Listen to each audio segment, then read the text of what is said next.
Hello and good evening. Welcome to another edition of I don't know what we're going to call this. I think it's Dawg Talk. That's what it's called. That's what it's called on the video, so I'll go with that. So after this mad week that's been this week, obviously gaining that many subscribers that we've ever seen. I think it's potentially, I don't know, because obviously you've got more numbers than me, Carl, but I think it's the most that we've grown in the space of a week. Certainly since it's the best month that we've had. Yeah. Since we started the channel. So not only do we have this RBD video getting how many K views now? Almost 40K, I think, 35K. And RVD actually physically seeing it himself is just even more nuts. But then if we couldn't think things could get any more nuts, well, they could. And Cultaholic shouted us out as well on their Twitch, which was... The Dogs do have the wrestle in them. Yeah, it was the exact line. And I literally, I don't know. I'm still in shock from that. And I don't think I'll ever quite know if it was real or whether it was just like a fantasy that came upon me like one evening. Don't take that in the wrong way, anyone. But there we are. Right. So before we get into it, not the first time he's ever been on, but it's the third time now. Gosh, how you doing? I better have the number of times I come on every single time, even if we get to like the 89th time. You got to keep a record of that. Yeah, I'm doing great. I'm looking forward to discussing various matters with both of you. It's always good to be on the channel. Always good to be a fellow dog that does have the wrestle in them. So yes, I'm very good. Thank you. Perfect. Kyle, as always.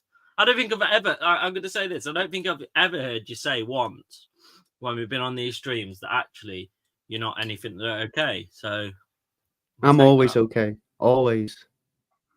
You gotta be, eh? Yes, we have. We have a comment already. I've not seen this person before on the channel. I've got no idea who it is, really. Woo, woo, woo. Hopefully see you soon. You know it. Sorry. Hopefully see you soon. So, I think we should start with the least I've got notes on first. So I'm going to quickly go over what was NXT this week. I won't lie, I haven't watched it. I normally do, but I've just gone on the World Wide Web and clicked on one article, which has given me what happened on this week's NXT. So the things to talk about, I called him. Here's another side story. So the other day, I found a picture of when we all went to a festival. And I think it's the first time I met Jordan and like all the ones that we go to the raves with. And I said, oh, we'll have to do it again this summer, like a day festival like we did a couple of years ago. Jordan said he won't be there. And I then said to Jordan, I put, oh, well, we'll have to, in her absence, we will have to put him on a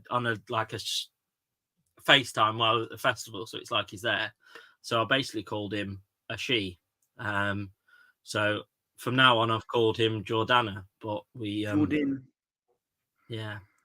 Oh, we have Spencer, someone who is very Gooner Gathering regular. Good to see you, Spencer. Yeah.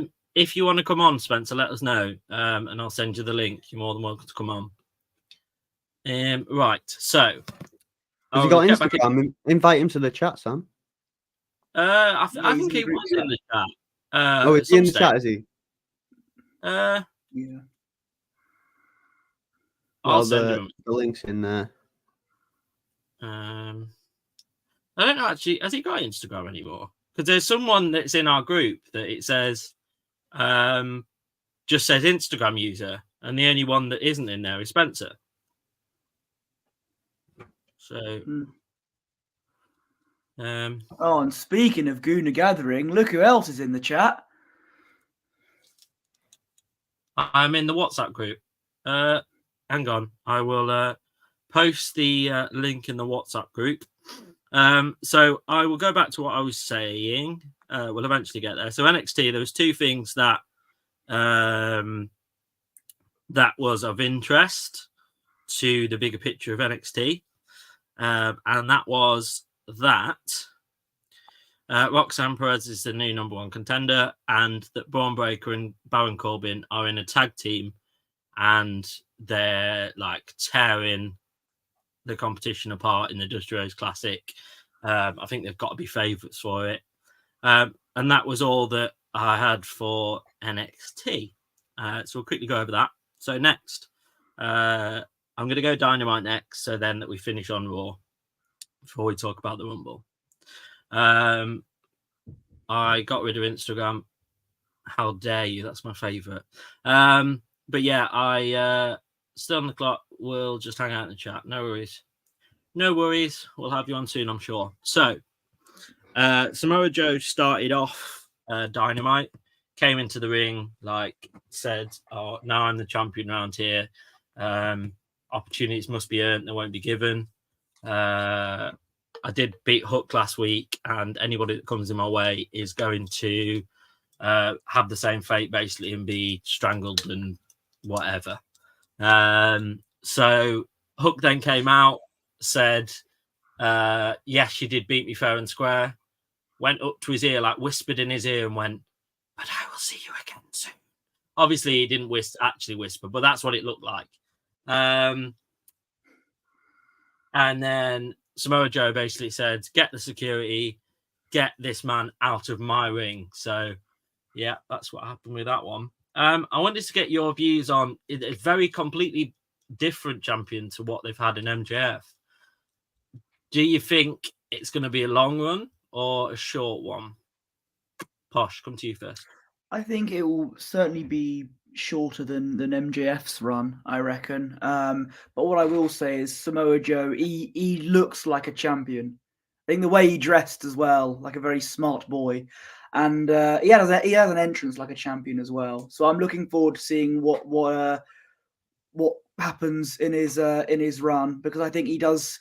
He suits the part, and although I do think it will definitely be shorter than MJF's reign. Yeah, I think you're probably right. I think it's certainly one of those people that if you're in the ring and an open challenge came out for your title, that's one of the last people on the roster you'd want to come out, because he just annihilates people for fun.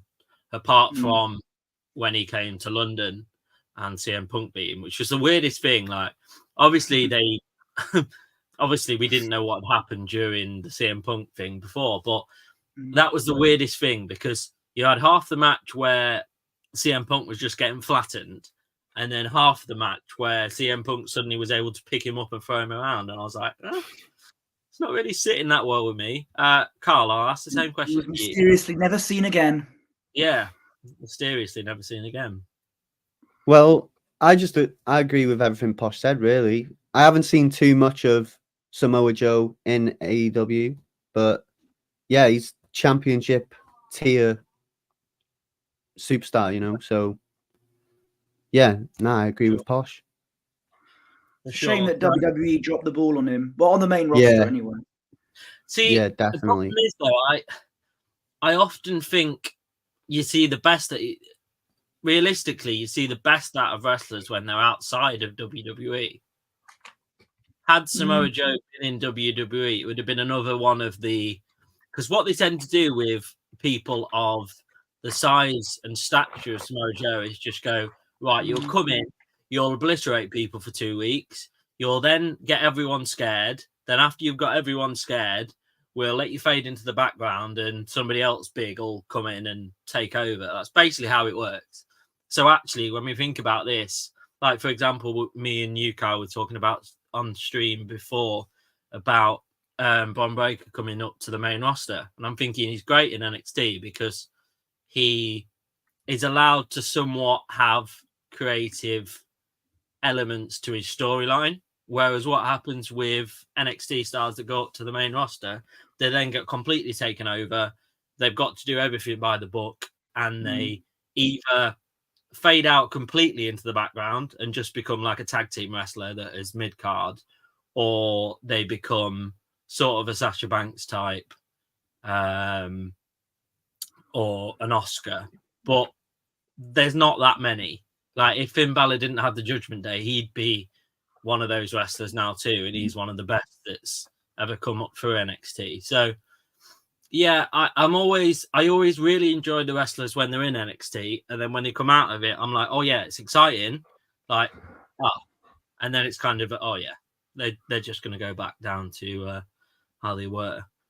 So yeah, that was the start. Obviously, I took into mind before I started watching this that this is obviously they know as a company this weekend, and all their like shows this week are basically null and void because everything leads up to the Royal Rumble. They've not got a say in anything this week, but they did put a load of matches on actually that were still good to watch. But yeah, that's basically all they did. This episode was just literally, there wasn't much like kind of speaking apart from these sort of 2 segments that we're going to talk about. But it was just loads and loads of matches because they just thought, well, let's give everyone a match. So next up was the next bit of like talking and stuff, which was Sting and Darby Allin coming out talking about how it's going to go down in the kind of final part of Sting's career. Basically, it's a really cool story, actually. So Darby Allin was just talking about the impact that Sting had on him throughout his career. But there was a cool story that when Darby Allin came to AEW and knew then that Sting was coming to AEW, he actually flew to Sting's house. This is great. This is just what every like child and adult envisions a wrestler's house to have. So he flew to Sting's house. Sting has actually got a wrestling ring in his back garden, like proper backyard wrestling style, and it's just everything you'd ever like thought. Like a wrestler's got to have a ring, surely. And you would know a lot about backyard wrestling, Sam. I would. I watched that DVD the other night. It was one hell of a watch. There was some suspicious extras on there that Vince himself might have liked. We won't go into that one. Yeah. Let's miss that. I couldn't help myself there. But so basically, what then happened was they got into the ring, kind of wrestled, and that's when Darby Allin went, "You've still got it." And then there was a bit of like back and forth with all the crowd, "You still got it," like that sort of thing. And then they said, "Right, shall we end your career as tag champs?" And then Sting, in Sting fashion, where he's got like 3 words that he says, just went, "I'm all in." Then everybody went, "Woo!" He just referenced like a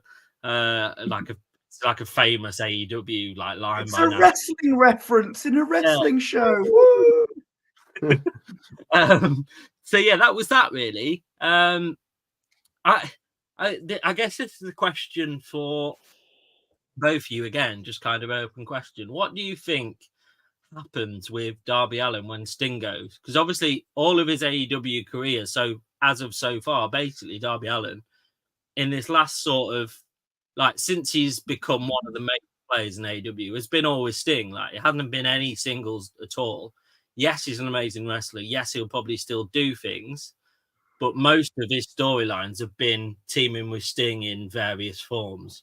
So when Sting goes, how is that going to work for Darby Allin, do you think? Kyle, I'll come to you this time. Not very well, to be honest with you. I think he's going to get hurt. With him being in a tag team with Sting, it can sort of take some sort of like, or give him some sort of safety, sort of, to when he's wrestling on his own in a singles match. Because when he is in a singles match, he gets to do more of this crazy shit that they have him doing, and Mhm. it's like he's gonna get hurt. He's just gonna get hurt badly, and I can't see him having too long of a career.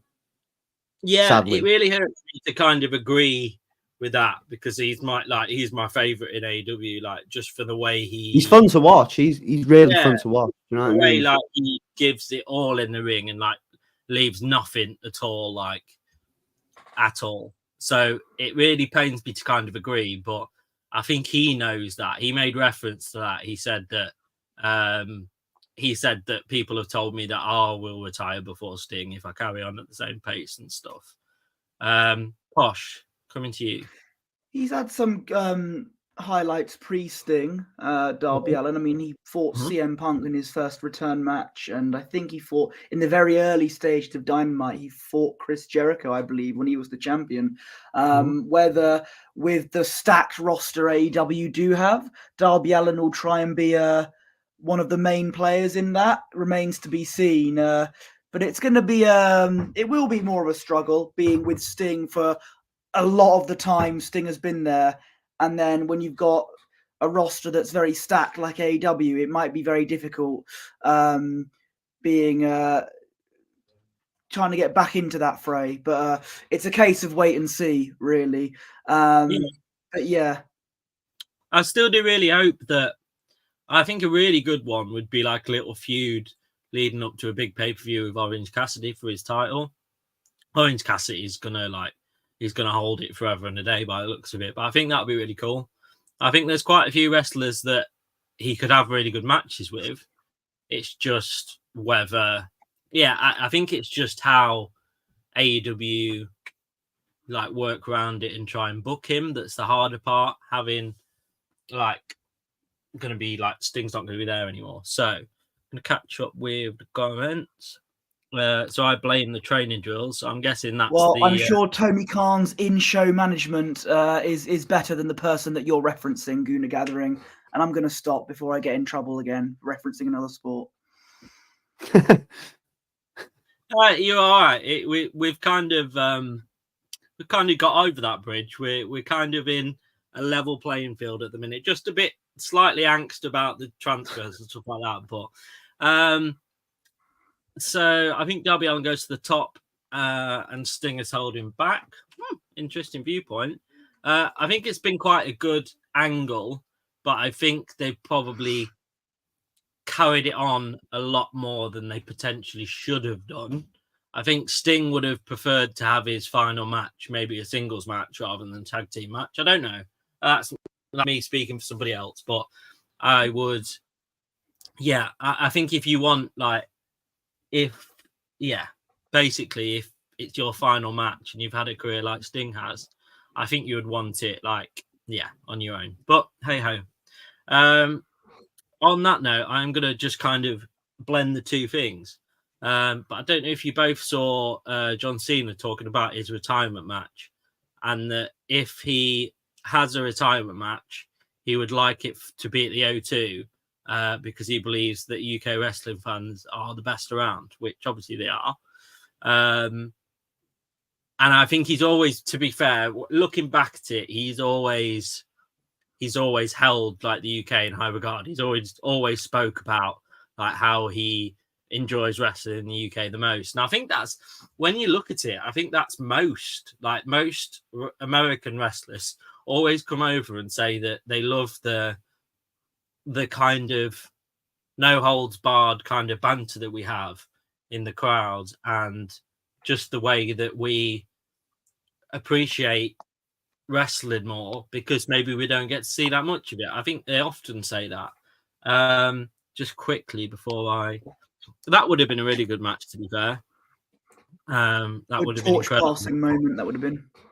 Yeah, I don't think that would have been in AEW's best interest to do that though, because somebody's going to come out of that worse, and it would have been Sting, obviously.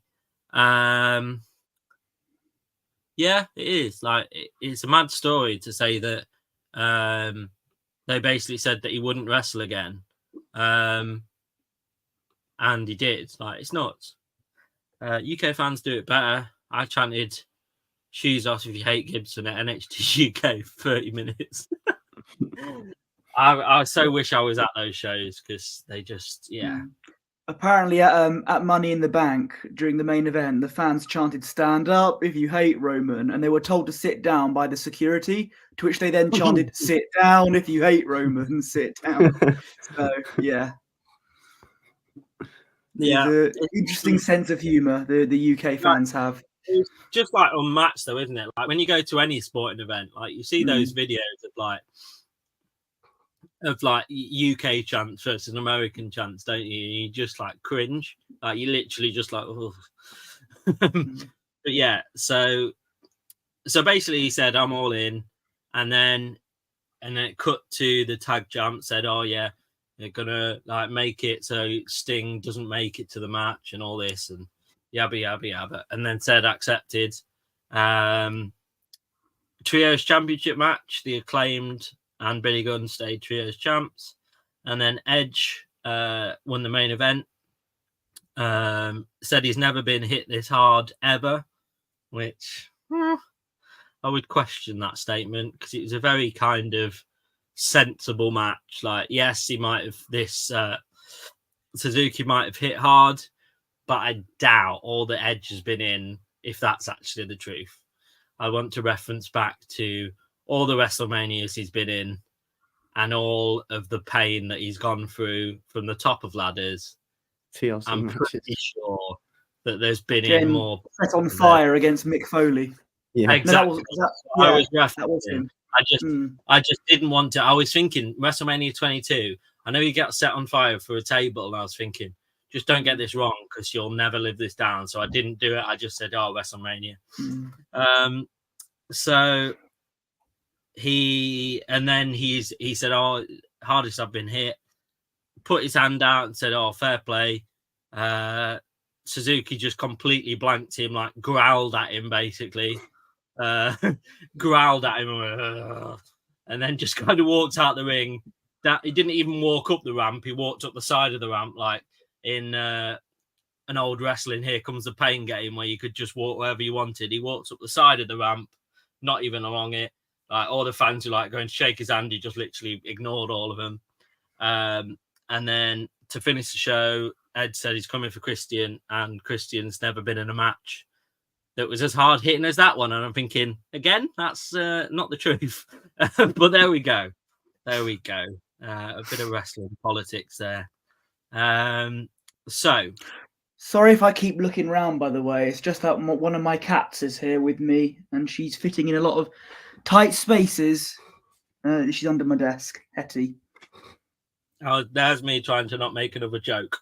That good job you're hosting, channel. It's a wrestling channel. We can, we can't be soon because we've got 800 subs. So now we've got eyes on us. Oh, 5 off 800 subs. Let's get it right. Cheers, Andrew. So, right.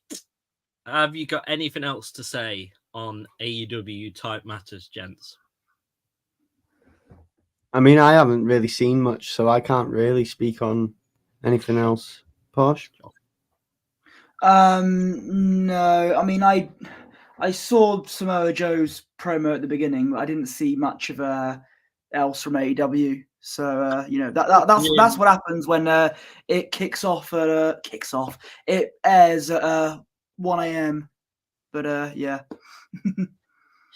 Yeah, it really wasn't that great. It was a bit kind of, it will put some major spots in it, but the rest of it, we know we've already lost, so we'll just like give up, basically. So I actually thought, again, as I always say each week, it never changes. There's 2 or 3 segments in Raw that are actually worth watching, and then the rest of it is just complete and utter. I don't know how to put it. Just meh. Like it just is. So you'll have sort of, it's never matches either. The good matches normally come from SmackDown, and then the good talking segments / promotion / whatever you want to call it, all come from Raw, and that tends to be like the weekly thing, always the same. I think at this point they're trying to do it on purpose because they just put like wrestlers that are, I don't know, just mid card / not even their wrestlers in matches together. And you think, well, why would I want to see this? Like, it's just so, I don't know. I think they should just put it back down to 2 hours like they did SmackDown. Yeah. And at least you wouldn't have to, then at least I wouldn't want, at least I then wouldn't have to fast forward for the amount of time that I do for a 3-hour show. Like, I have to sit there, I'll go, 20 minutes, I'll be able to just leave the Sky Remote where it is. And then I'll fast forward for like 2 hours to get to the main event segment. And then I'll have it on again for like 20 minutes. Like, it's literally 30 to 40 minutes of a 3-hour show that is actually worth watching. But I'll stop my bashing now. It'll be easier with Netflix now, quaking with WWE. Yeah, but then you still got to fast forward all these like Yeah. draft matches. That's the only thing. Like, yes, we can watch it without like the adverts on TNT Sports now, where you can see commercials for cars, or like you won't have that anymore. But you'll still have to fast forward through all the rubbish. So it's what it is, right? Starting to go to the good bits. Right, so I'm going to start. So I'm going to do it as it was on the show. That makes sense. So Seth came out in a bright green suit. If anybody hasn't seen it, it was almost like when you wrap a car and they get it bright green, like neon green. It was that on a suit. I've never seen anything so bright in my life that somebody has worn. So it came out, basically said that he has got an injury last week, hobbling to the ring. The cats like the wrestles as well.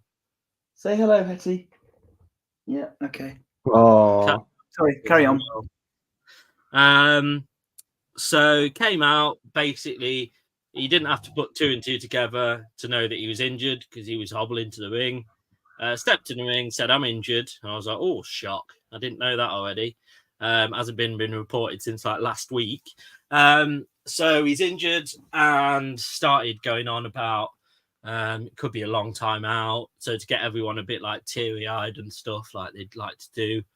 Because then it was silly because they all started chanting thank you. The only time they chant thank you to a wrestler is when they're on the last match. They can't wrestle anymore for whatever reason. And we know full well that he can still wrestle. So I don't know why they like did that, but hey ho. He started talking on for a bit. Out comes Gunther. Comes in the ring. He's got this like proper slick hair. So there's not a bit of hair that was wrong. So he's got like shaved sides, but it's all completely symmetrical. And then he's just got one strip of hair, like a tram line in the middle. And that was like just exactly perfect. He must have spent hours on his hair before it came out.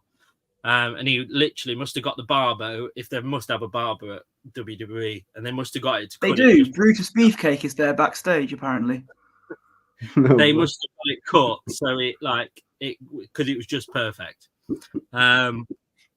Obviously, you imagine that. I can't believe how Americanized he's got. He was actually like speaking more clear English than what Seth was. It was nuts. And he basically said that when he goes on to win the Rumble, that he's going to challenge Seth.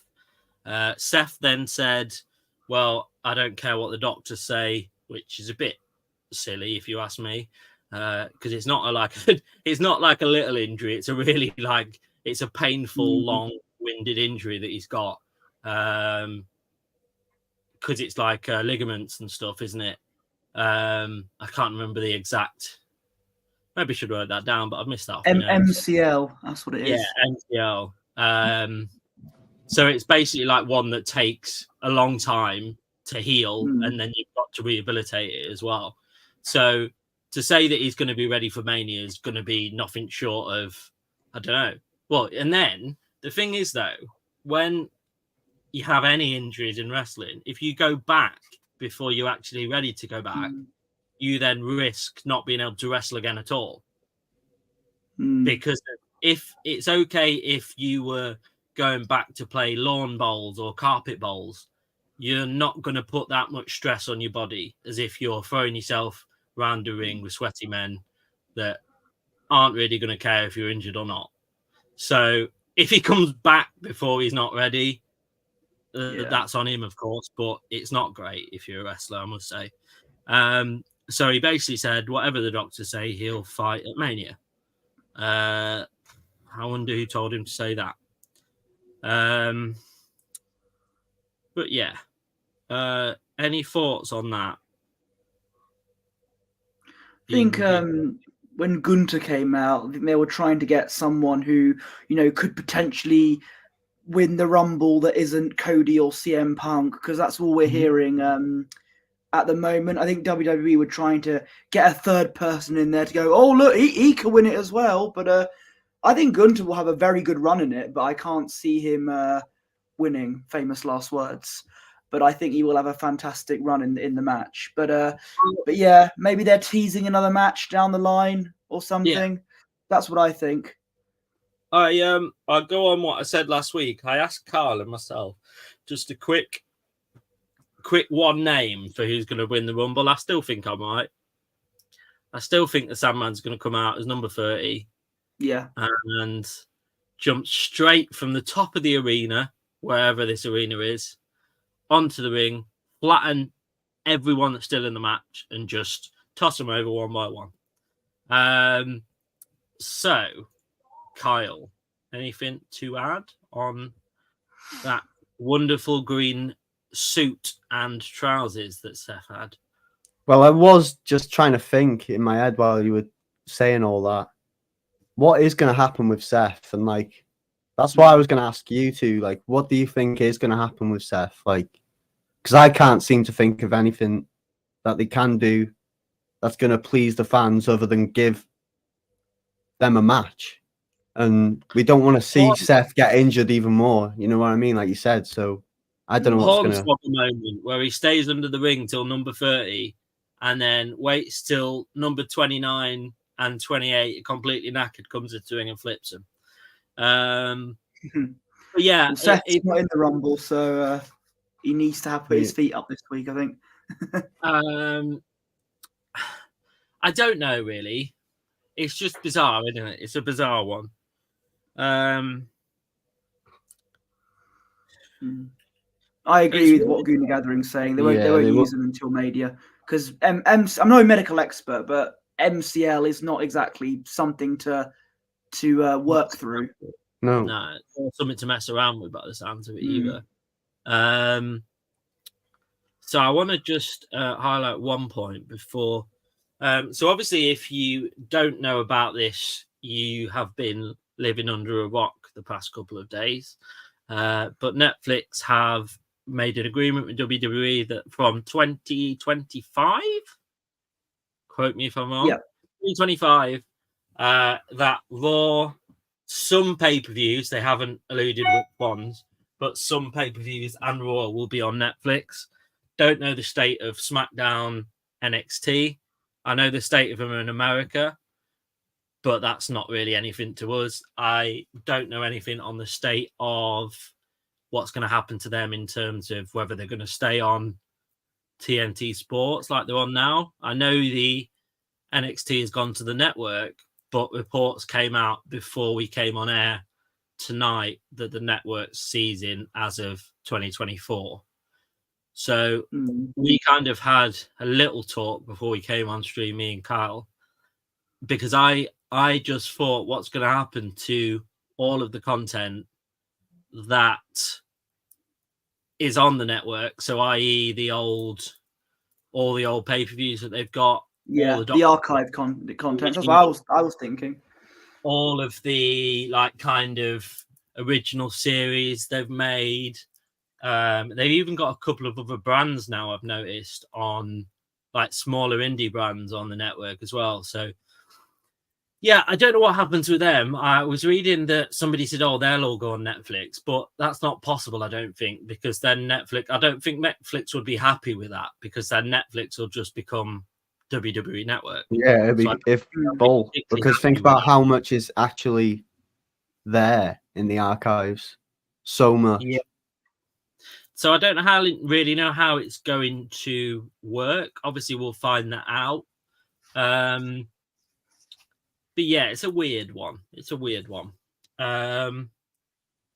yeah, I just wanted to bring that up because outside I forgot about it. So, funny you should say that, because the next thing we're going to talk about is that promo, and I've actually got so many notes from this. Like, it's I took like word for word on some things because I just thought it was amazing. Probably the best bit of content outside of a match that I've potentially seen all year. So far. I know we're only in the end of January, so it's not got much competition. But a promo is going to be a good promo when family's mentioned. I always thought that, like, when a family member gets mentioned from either wrestler that's in the spot, like it's getting serious. So hello. More everybody, pet run-ins. we've got mascot. The cats. Sorry, my cat's come to say hello. Not bothered. He's making biscuits. She's just enthralled. She's just enthralled on the wrestling talk. Yeah, see, my cat does that. My cat does that, but that's when she's gonna sit on my knee or anything. They tend to do that, and she's clawing at my leg while she's trying to get in a position. I'm like, yeah, Hattie does that. Yeah, it's not nice. So we went to that segment, and he said, I'm going to talk about your dad. And everyone goes, ooh, as they do, building dramatic effect. So in 2007, apparently, according to CM Punk, he had a call, and it said that I'm sending my son to Ohio Valley Wrestling School to start his journey as a professional wrestler, which is a professional wrestler before he even started wrestling. So basically, he rang him to say, can you look after him? Basically carried on the story for a little bit, saying he's proud of him and that he's a championship-worthy star. But on Saturday, it feels like he's breaking his promise, as he's going to do everything he can to eliminate him from the Rumble, and that CM Punk's going to win the Rumble. Cody then gets the mic and says, I've worked so hard to become my own man. Talked about CM Punk's journey through the Indies and how they were friends. So it's bittersweet that now that he's going to have to knock him out of the Royal Rumble, and in the Royal Rumble, there's no friends. WWE had to get that one in because they always say that. Every man for himself. CM Punk then went on to say, we've got two very different paths, but one very similar goal. Again, more promotion for the Rumble. Everybody went, ooh, that's a good way with words. And then Punk went on to say, I'm more of the American dream than you are, because he alluded to the fact that Cody had a wrestling family and that CM Punk's dad is just an ordinary working American man. So he's more of the American dream. Cody then says, you left, didn't care who picked up the torch, but guess who picked up the torch? It was me. CM Punk then gets in his face and says, congratulations on the 2K cover. And right when you cross the finish line and finish your story, what's in the distance? A much bigger superstar that hasn't been around in a very long time coming to take it all away from you. And I'm talking about me. If you didn't already know, he was talking about him, of course. I thought he was talking about, I don't know, Hornswoggle. And then he says, so this is Cody back to him. There you are, looking out for me again. You might be right. And he said, the American dream, always quoted from John Wayne, with the line being, courage is being scared to death, but saddling up anyway. He said, then One Direction forward in the Royal Rumble, that direction goes through you. Then dropped his mic in very CM Punk fashion. So that was basically a play-by-play of that one. I remember you earlier on in the week, actually, before I'd watched it, because I watched it for a second time today, because obviously I'd watched it on Monday, and then I thought, well, to like kind of recap, so I'm able to speak about it tonight, I'll watch it. And actually, the second time I watched it, I believe it was better than the first time.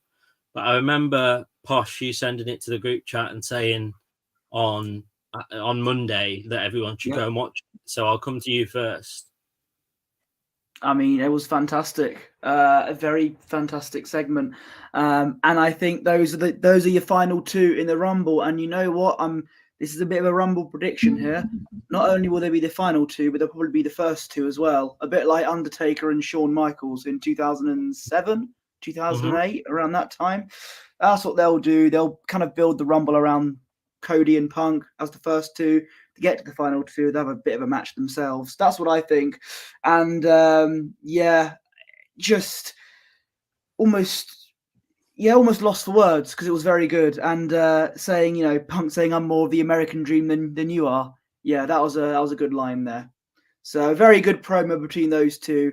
And I think, as I mentioned, those are the final two for the Rumble. Yeah, not a bad call, that. Funny you should say that, because I was going to go on to the Royal Rumble predictions. So I have two sets of predictions from people that couldn't be here in our presence this evening. So we've got Lee's predictions, aka for the people in the comment section, Goonie Gathering. We have CM Punk for the men's winner of the Rumble. The women's, Jade Cargill. Kevin Owens beating Logan Paul.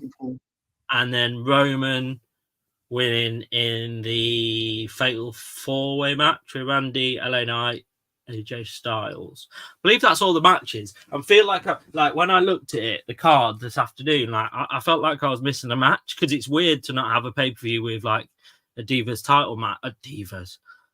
Women's. I'll get that's it. That's the channel gone now. We're off air. See you later, guys. Yeah, that's what backyard wrestling has done to you.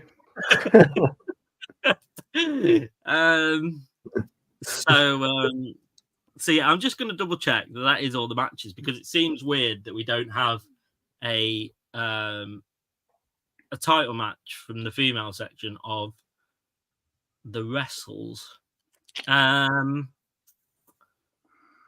But I'm pretty sure the only thing that I'm really pleased about, on a side note, before I ask you for yours and go through Jordan's, is that I remember last year or the year before where they just basically gave us everybody that's going to be in the Royal Rumble on the graphic. And that just ruins it. Like, yes, there isn't that many surprises anymore. We know that, like, 5 years, 6 years previous, there'd be so many surprises, and it'd be great even if they were kind of just like squash entrances, but they were just great. So I'm pleased that we've only got 1, 2, 4, 5, 6, 7, 8, 9, 10, 11 names. So we've still got a fair few. Obviously, putting 2 and 2 together, we can guess a lot of those. But still, to not know that many, it's really good. And then the women's one, we've got even less. We've got 1, 2, 3, 4, 5, 6. So loads of space there for. I think a lot of the NXT wrestlers will come up. There's so many in there. Like, their women's division is more stacked than the main roster's female division at the minute. So I think that is all the matches. I don't think I'm missing any. It just seems weird to have a pay-per-view with 4 matches on. I know, obviously, Royal Rumble takes up most of the time by 2 Rumbles now, of course, but it just still seems weird. So that is literally it. I'm not missing anything. So there might be obviously some in the kickoff. I haven't seen or heard anything about that.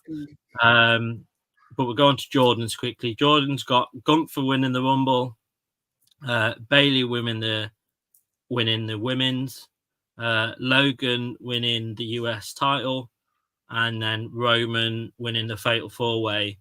But I've got in brackets dirty win. Again, I'm going to refrain from any further comments on those two lines. So honorable mentions. Jordan's put Jade Cargill to debut and then Sasha Banks to return. So I'm going to come to Kyle's cat first for her prediction. What do you think, Sage? She's got no answer. No. No answer. But if you want me first, yes, I'm gonna go for CM Punk, the obvious one for the men's. I think I'll agree going with Bailey for the women's, just to mix it up. Who else is there? Logan Paul and Kevin Owens. Kevin Owens, and then the Fatal 4-Way between. Yeah, I'm gonna say Kevin Owens over Logan Paul, and I'm gonna say Roman, the obvious. Okay. Posh. What do you think, Hetty? Okay. She thinks it'll be absolutely perfect if CM Punk wins the Rumble. But no, in all seriousness, I think CM Punk will win the men's Royal Rumble. As I mentioned, him and Cody won't just be the first two, but they'll be the final two as well. Shades of Taker and HBK from 07. I think Becky Lynch will win the women's Royal Rumble, and she'll eliminate Jade Cargill last. I think she'll have a decent showing as well. I think Logan Paul will defeat Kevin Owens. He'll be the one getting the dirty win, Sam, to retain the US title. And I think in the world title match, Roman Reigns will win. And do we get a potential confrontation with The Rock at the end of the match to close the show if that match is going to be the main event? See, I get why people would find that good, but I hope not, because I just think that, like, you know which way that's going to go, unfortunately. Yes, it's going to be great for the people that say, oh, yeah, I want to see them wrestle. Yeah, fair enough, but I don't want it at Mania, because we know what's going to happen. We want a match at Mania where we think potentially there could be a chance that he's getting beaten. Like, it's the only reason we tune into the matches now, because there's always potentially a chance he could lose. Yes, it probably won't be for ages. Yes, it probably won't be. I don't know. To be honest, I don't see how at the minute. I just think it's going to go on to the end of time until Roman Reigns gets wrinkly and old and can't wrestle anymore, and then he'll have to give up the title. But yeah, I am going to go, because I've just looked through because there's also on this website there's also rumored people to come in. So I think, honestly, I go on a limb and say I think it'll be CM Punk, but I also think it's really too obvious at this point. Yes, it's like WWE to be obvious, but to me it just seems like there's no point in tuning into the pay-per-view anymore. Yes, we will, but if it's going to be as obvious as CM Punk, then anybody could have predicted that from as soon as he came back into the company. So I wouldn't be surprised if they try and throw a little bit of a curveball. The women's match, I don't know. It's a tough one, really, because I think it's open to pretty much anyone, to be honest. I don't think there's been a set kind of path to Rumble on the women's side of things. So there is someone that I'd really dislike to win, but I think it's like WWE to have Nia Jax win it, but I really hope they don't. I think that match against Rhea will probably be at Chamber, and Rhea will face Becky Lynch at Mania. Yeah, that's my prediction. So, but again, I go on to your two predictions of Bailey and think again that's just something we've seen over and over and over again. Like, do we really want the same thing again and again? Because we've seen her in so many title pictures and stuff that she's not won a Rumble though, whereas my hasn't. prediction is Becky Lynch has. So yeah, she hasn't. But I just feel that we've seen the Bailey in championship pictures so many times that it would just be kind of, oh, that's happened. Like, it wouldn't be anything. Whereas if Jade Cargill comes in, stamps a claim and goes, yeah, I'm the one to be messed with in this division, then you'd actually say, yeah, that's a good bit of work there. So on that note, I think I will go with Jade Cargill in the hope that it just mixes it up a little bit, because I think we were speaking about it the other week. The women's division in the main roster anyway has kind of become a little bit, I don't know, stagnant and the same. It's always had elements of the same people in the title pictures for years. But normally there's some decent-ish storylines between, like, and some decent feuds. But for a long time, I can't really remember one. The only one that we've had recently that was semi-okay was between Nia Jax and Becky Lynch. But that was still, like, nothing to go crazy about. So, yeah, I would like to see Jade Cargill come in and just stake a claim and say, right, I'm here. Logan, I think he makes a great champion. I already quite like him anyway. He's also, you could say, he's a very dodgy individual with how much he's been scamming people, etc. But besides that, I think he makes a great champion because he can talk, he cuts good promos. We found out he's a good wrestler. I do actually think the part of Raw where him and Kevin Owens was on the Kevin Owens show the other week, that was really fun to watch. I don't see why they can't have this match, Logan win it, carry it on to WrestleMania. I'll be more than happy with that because I think it's a great feud. They're both great talkers. They're both, and kind of have Logan win it now and then let the feud go on a little bit, get family involved, that sort of thing to kind of hype it up, and then have like a no holds barred or like something like that at Mania. I think Logan will face LA Knight at Mania for the title. That's my prediction. And LA Knight will win. That's my prediction. That's a good shout. That's not a bad shout, but it was rumored about a month or so ago, and I think that kind of makes a bit of sense, I guess. Yeah, it does, but I think that's something that you can always have. I just think that this Kevin Owens Logan Paul thing is something really good. Like, it's been actually something to tune into Raw and think, you know what, I'm looking forward to this because they're both very, they're strong talkers, but they both can cut a feud very well. Yeah, but what I've just said is like what I think is going to happen rather than what I want to happen. Yeah. So I'm going to go Logan retaining there, and then obviously again it's going to be one of those matches that you're going to sit and watch. Like every single one of these matches in this pay-per-view for a long time, I've never had a WWE pay-per-view where I've gone, you know what? I will sit and watch every one of those matches, whether it's after I know the result. Obviously, I'm going to just watch the two Rumbles first before I look at my phone, because I know as soon as I turn on my phone, it'll be ruined. So Sunday morning when I'm in Manchester, I'm taking my Fire Stick and I'll be straight on and up to watch the two Rumbles, the men's ones first, of course, then I go back and watch the women's. And then if I find out the result of Logan Paul and Kevin Owens and the Fatal 4-Way, it won't really matter. But yeah, I can't remember a pay-per-view in a long time in WWE where I've wanted to see every single match. So obviously I don't know if I said Roman goes on to win the last one. So yeah, one more question before we go. I want one name that you think will return in the Rumble. As obscure as you want it to be.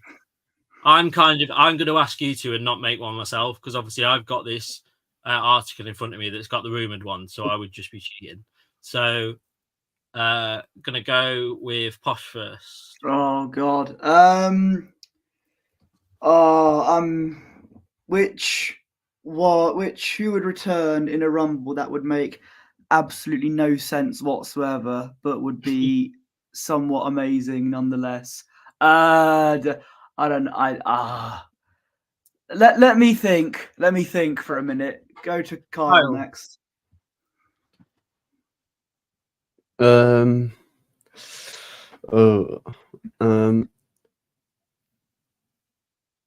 Hulk Hogan, brother. That's what I'm gonna say. Hulk Hogan. Hulk Hogan's returning. Hold on a minute. I'm just letting the cat out. I think they did rumor that a little bit on the Raw, because they kind of cut a segment where I thought, oh, here he comes. Sorry about that. It's gonna get everybody hyped up for the Royal Rumble of WrestleMania, but then it was literally just like a still of his entrance, and then nothing else happened. So I don't know whether they accidentally did that, and like somebody in the media department kind of slipped and pressed the button that they shouldn't have done, because it was kind of really rushed. So we've got a prediction of Matt Riddle.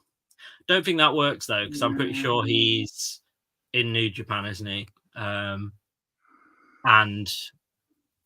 he's lining up against some. I got a good one, a serious one. Go on, Matt Cardona. Zack Ryder. He's scheduled to face formerly Dolph Ziggler in TNA. Oh, is he? Yeah, absolutely no doubt. Be unlikely, I think. He's making it. There was a interesting interview that I was watching with him, and I can't think of the name. He's a famous wrestling like podcaster there. I can't think of his name now. I watch him quite a lot, but I can't remember his name. So he was interviewing Matt Cardona, and they said that he makes 20 times the amount that he does. Yeah. I think I see. Was it Chris Van Vliet? Or how you say it? That's it. Yeah. Because he can, when you're on the independent scene, and especially as he's a big draw as he is, he can kind of choose what he charges companies, to be fair, based on how he wakes up in the morning, isn't it, really? He can wake up in the morning and say, right, I'll charge this one that much, this one this much. We'll have 2 in one day, charge one less, charge one more. Like, he can do what he wants. So it doesn't make any sense for him to come back, to be fair. I don't honestly think that he would get that much of a massive reception if he went back to WWE either. Like, because he would just get the chance all the time. He would just get woo every 5 minutes. Yeah, that'd fucking piss him off as well. Like, it'd be no good. He just wouldn't be. How have you got a name for me? Vince McMahon. No, I'm kidding. I think Vince. And people will still cheer and do the bowing. I bet you that will happen. Hetty's going to enter, and she'll get to the final 4. CM Punk, Cody Rhodes, Hetty, and Bobby, my other cat. Yeah. Sage as well. His name? Yeah. I want to do a shout out to Courtaholic as well, and just say there's only one way that Vince is going, like the old videos they used to do, straight to hell. But yeah, so I won't say a name because I'll give you the rumored ones though. Go on. So we've got Brock Lesnar, The Rock, Gunther, Jey Uso, Sami Zayn, Seth Rollins, Damian Priest. There's no actual like big, oh my god, we didn't already know they were going to be in it sort of names. They'll be going for surprises, I think. For more surprises, that's what it is. Yeah, because it's harder to keep surprises now that the internet's become what it is, isn't it? Like back in the day, it used to be so much better and easier to pull off surprises. Yeah, now you get like crib sheets where they've like already know WrestleMania matches and stuff, and I'm thinking, why do you want to ruin it for other people? Like, yes, you've got a big scoop, I get that, but it just ruins it for everybody else, doesn't it? Like, and you just think, where's the element? Like, that's why Rumbles used to be so good. You used to watch a Rumble and you used to think, yeah, all my main players are going to be in it, but then there's going to be some like amazing returns that I can't wait to see. Like, it's just going to be nuts. Whereas now you kind of know, I'm going to know 95% of who's coming in, and the 5%, won't even be that shocking anymore. They'll just be oh, that's good. So yeah, I think that's I'm gonna get on to Devon though, because he told me to put some shares into TKO when The Rock came in. Yeah, safe to say they've taken a bit of a nosedive over the last few days. And yeah, I'm coming for you, Devon. I'm just going to put it out there. But no, we will get you on soon, though, all joking aside. Because you didn't actually force me to gain shares. I just did it as a stupid decision that I often make. And yeah, the value was $12.16. It's now gone to $11.85 in the space of 2 days. So it's taken a big, big nosedive. And I think I should cash out in the light of today's situation. I think it's going to get a lot worse. So yes, on a brighter note, as I always do, thank you, Posh, for coming on. No worries. Is there anything you would like to say / shout out / I don't know. I was going to say something else after the /, but I've got nothing else. So yeah. Well, you can follow me on Twitter at PoshBertie. My Instagram is at BertieWanless. And if I'm allowed this time, you can also find me at Gooner Gathering on YouTube with Lee Meadows, who is in the chat. And that is the channel that I'm on, Gooner Gathering, in the chat there. And I also run their Instagram account. I'm sure that's going to go down really well. So Kyle, as I always do, what's coming up / any big announcements / any new merch / any new, I don't know, again, I've run out of things. Well, there's a lot of merch for people to check out on the store on the channel if you want to check that out. Check out the links in the description if you want to support us and become one of the dogs yourself. Anything else? Well, we got a video in the works as well. We have, but I'm sure when it's ready for, probably, what day is it today? Thursday? Yep. Probably Monday. Maybe. And I'm going to keep it a secret. I'm not going to tell you what it is, but I'm just going to keep it a secret. So. No, it's not the Will Ospreay career of. Yeah, it's not. It's not. No, it's not one of those. Still waiting. That's in the wings still. Waiting to be made when. One day. Yeah, one day. It'll be the biggest build-up for the most subpar video, but there we are. Couldn't have it any other way. Exactly that. So, in terms of anything else that I've got to say, obviously we're blown away by the support that we've got over the past sort of, I don't know, since we started it. It's been like not that long since we started this whole journey. 4 months. 4 months. And we're 5. I made the first video 4 months, and it was awful. It was absolutely awful, but that's what started this. So I'm grateful for it. You know what I mean? I'm happy I made that first video. So I'm just going to double check, but before we went on air, we were 5 off 800. We're now 3 off 800. Wait. So I'm just going to check how many views we're on, because we were not far off 100k views. So we might be able to celebrate that before we leave. Give us a second. No, it's going to be doing brilliant. My God, Kyle, Courtaholic are actually taking our ideas now. They've just put a video up, and they've done 2000's weirdest WWE pay-per-view. No way. We'll let them have it. Okay. Oh, I thought they did a video about the insane clown posse. Wait, which one did they do? Did you say? Which one? They've done 2000's weirdest WWE pay-per-views. We did. Have they? Yeah. In wrestling history. Well, unfortunately, boys, I've just gone onto the old YouTube, and that video, the biggest missed opportunities has been blocked by copyright. So Oh. unfortunately, I'm gonna have to take that down and get that sorted. But it'll be back up soon. See, that's the thing with this. You gotta be sort of careful. It's like it's a bit, but if you want to support us, you can see the full videos, the first made videos on our Patreon, or if you're a member of the channel. But yeah, enough. We have got, as it stands, 96,372 views. So we're not far off. Yeah, we'll go by that. So I don't know if this is going ahead yet. This is still a maybe. We're still trying to sort it out. Obviously, I won't be here as I'm in Manchester.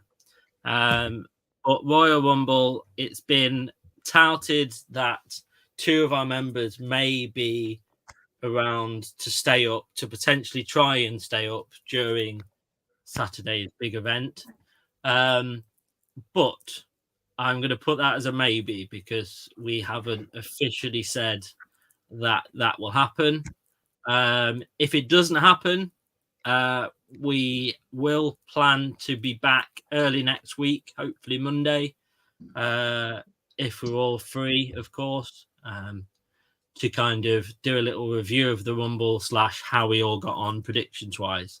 But predictions wise, they're pretty much all the same, bar a few. So we'll carry it on. We'll decide if it has to be a double winner for this pay-per-view, and we'll carry it on. And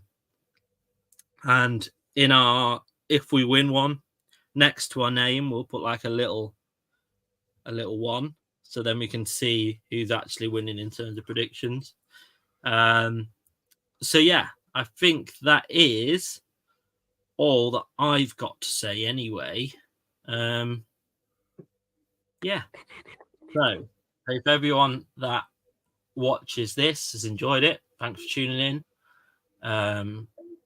Like and subscribe, of course. Patreon's there, merch is there.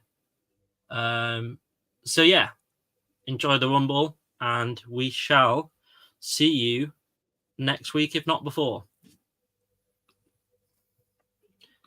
And